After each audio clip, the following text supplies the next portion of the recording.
Wow. තුම්පස ආයේ මට බෑ ඩැඩි. මට බල කරොත් මම මැරෙනවා. යකෝ මූට සීනිද? යකෝ ගහගෙන නැටුවා කියලා මිනිස්සු ඕක බලන් ඉන්නේ ඈ. මිනිස් මේ රජගහ නුවර ධනවත් 80 කෙලක් විතර වස්තුව. 80 කෙලක්. කෙලක් කියන්නේ කෝටි. 80 කියන්නේ 80ක්. කෝටි 80ක විතර ධනයක් තිබ්බ සිටුවරයෙක්ගේ පුතෙක් හිටියා. එයාගේ නම තමයි මොනසේනද? උග්ගසේන. එයාට වයස අවුරුදු 17ක් විතර ඇති. ඔය 17 කොල්ලෝ සාමාන්‍යයෙන් තනියම ගමන් යන්නේ නැහැ. චෝ කරන්න ගියත් යාළුවෙක් එක්ක යන්නේ. උග්ගසේන සිටු පුත් හුද යාළුණු කෙනෙකුන් හා සමග යාළුවෙක් එක්ක තමා පුතේ එයා ගියේ මේ ශිල්ප බලන්න. මෙහෙම යනකොටයි උග්ගයයි දකින්න මාර සීන් එකක්. උග්ගසේන දකින්නවා මේ ශිල්ප ඔක්කොම බල ඉන්නකොට උග්ගසේන දකින්නවා පුදුමාකාර දෙයක්. එක් දවසක් කඹේ නටන එකෙකුගේ දුවක් හුණ දඬු අගකදී නටන එකක් ශිල්ප බලෙන් උඩ අහසක් මනුත් කෙරෙයි නටයි ගීත් කියයි.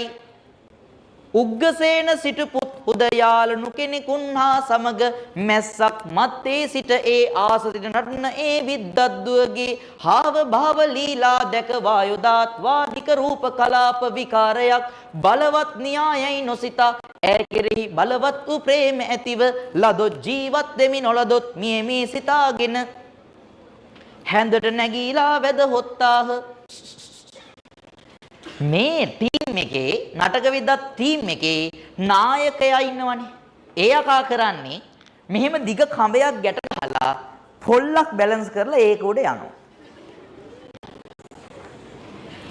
එයාගේ දුව කරන්නේ උස පොල්ලක් මෙහෙම හිටවගෙන හැබැයි ඒක කෙලින් පොල්ලක් හිටවගෙන එන්න මාරියෙන් රියාරිද වෙජේ කණ්ඩියාරි ටං ටං කෙල්ල නටනවා පොල්ලේ. උඩාසක් මනෝ කෙරෙයි. හරිද? මෙහෙම අර ඒ කියන්නේ කොහොමද කැරකෙන්නේ බලයි පොඩි ලණු කෑල්ලක් ගැට ගහලා දිනවා මේ. ඒ ලණු කෑල්ල එල්ලලා තමයි යන්නේ. හරිද? එහෙම කරගෙන දැන් ලේසියෙන් වැඩ එක කරන්න බෑ මේව ඈ. උස පොල්ලක් ගහම මේ වගේ ගන්න නෙමෙයි. හරි. ඔව්. එතකොට දැන් මේ කොටරැඳන් නටන මේ නංගි දිහා උග්ගසේන බලන් ඉන්නවා. ඒ කියන්නේ උග්ගසේන එක පාට දකින්නේ මේ නංගි. වව්. උග්ගසේන දැන් බලන උග්ගසේනට මේ වෙලාවේ හිතා ගන්න බෑ මොකද්ද වෙලා තියෙන්නේ කියලා. මිත්‍රවරුනි මේ පිළිබඳව ඇති වෙනවා මොකද්ද? ආදරයක් ක්‍රෂ් එකක්. ක්‍රෂ් එකක් ඇති වුණාද? ක්‍රෂ් එකක් ඇති වෙන්න පුළුවන් නේ. අවුලක් නැහැ නේ. ඇති වුණා. वाव. तुम पास आए क्यों मुस्कुराए हमने के जाने क्या सपने दिखाए अब तो मेरा दिल जागे न सोता है क्या करवाए कुछ होता है then देखो hari උගේ අයියට සියල්ල බ්ලර් වෙලා නංගිය විතරයි මේ වෙලාවේ පේන්නේ. බලන් හිටියා. තනියෙන් බැලුවේ නෑ යාළුවටත් පෙන්නුවා මචං අරු කො අම්මෝ ඒක දැන් උත් බලාගෙන ඉන්නේ. හරිද? දැන් බලාගෙන හිටියා. උග්ගසේනට මේ කෙල්ල ගැන ඇති වුණා ප්‍රේමණීය හැඟීමක්. උග්ගසේන කල්පනා කළා මම ජීවිතේ දැකලා තියෙන ලස්සනම නංගි බබා මෙයාව තමා මම බැන්දොත් කවදා හරි බඳින්නේ. ඒ හින්දා උග්ගසේන හැබැයි දන්නවා මොකද්ද? මෙයා අඩු කුලේ හින්දා එයාගේ සිටු කුලේ පවුලේ අම්මයි තාත්තයි මේකට කැමති වෙන්නේ නැති බව. ඒ හින්දා උග්ගසේනට හරි දුකයි. උග්ගසේන ගියා ගෙදර ගිහින් ඇඳට නැගලා බුදිය ගත්තා. කන්නෙත් නෑ බොන්නෙත් නෑ කොල්ලා ඉන්නවා මූඩ් ගහලා. අම්මා ඇවිල්ලා අහනවා උග්ගේ ඇයි ඔයා අවුලෙන් ඉන්නේ? එතකොටයි කොල්ලා අම්මට කියන්නේ අම්මේ මේ මට කියන්න ලැජ්ජයි තාත්තිට. මම කැමතිනේ අර නංගිට. අම්මා අහනවා කොයි නංගිටද? අර අරයා. කවුද? ඔයාට ගෑනු ළමෙක් ඕන නම් අපිට කියන්න. සවිඳු අයියා. ඔයාට ගෑනු ළමෙක් ඕනේ නම් අපිට කියන්න. හරි. අපි හොයලා දෙන්නම් මොකද ඔයා දැන් විවාහ වෙන වයසේනේ ඉන්නේ. ඔව් වයස 17 කියන්නේ ඒකල් 16න් බඳිනවා. දැන් බෑ. ඒකල් 16න් බඳිනවා. හොඳ. විවාහ වෙන වයසේ ඉන්නේ අවුලක් නැහැ. ඒ හින්දා කියන්න කියන. ඕනේ රාජකුමාරිකාවක් සිටු කුමාරිකාවක් අපි ඔයාට විවාහ කරලා දෙන්නම්. එයා සිටු කුමාරිකාවක් නෙවෙයි. එහෙනම් මම කැමති අරයා. කවුද? අර පොල්ලේ නටන නංගි.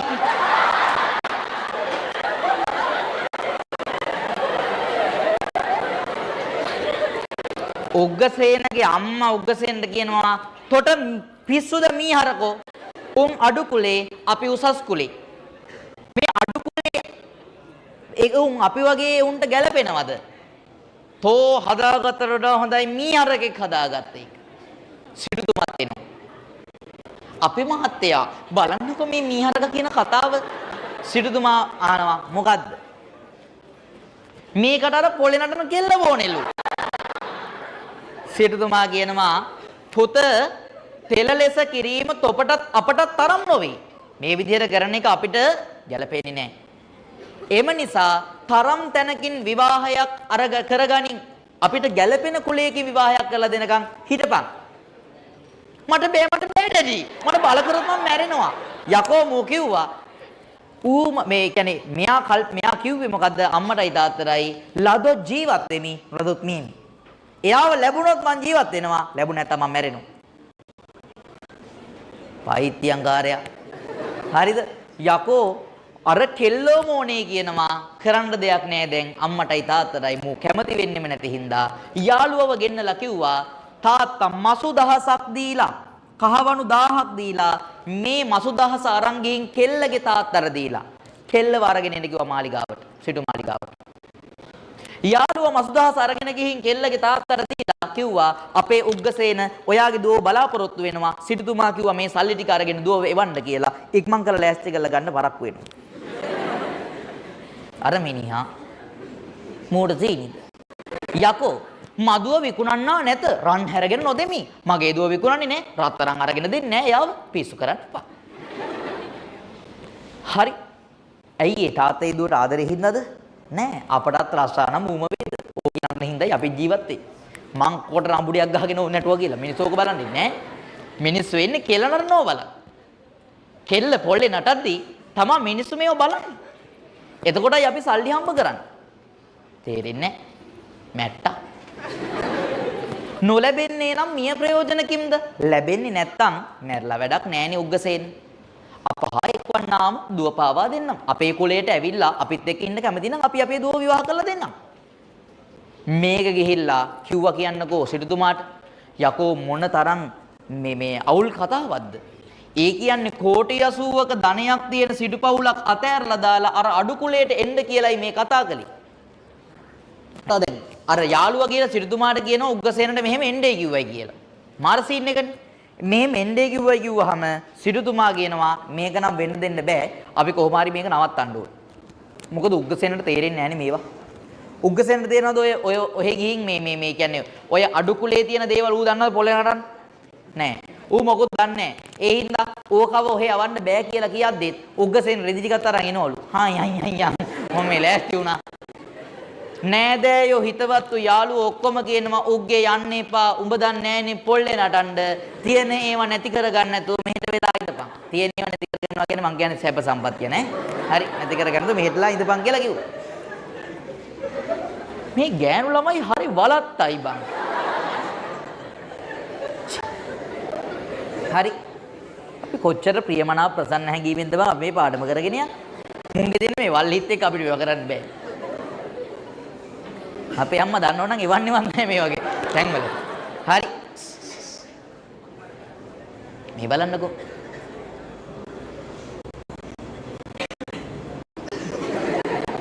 උග්ගසේන දැන් ඉතින් මේ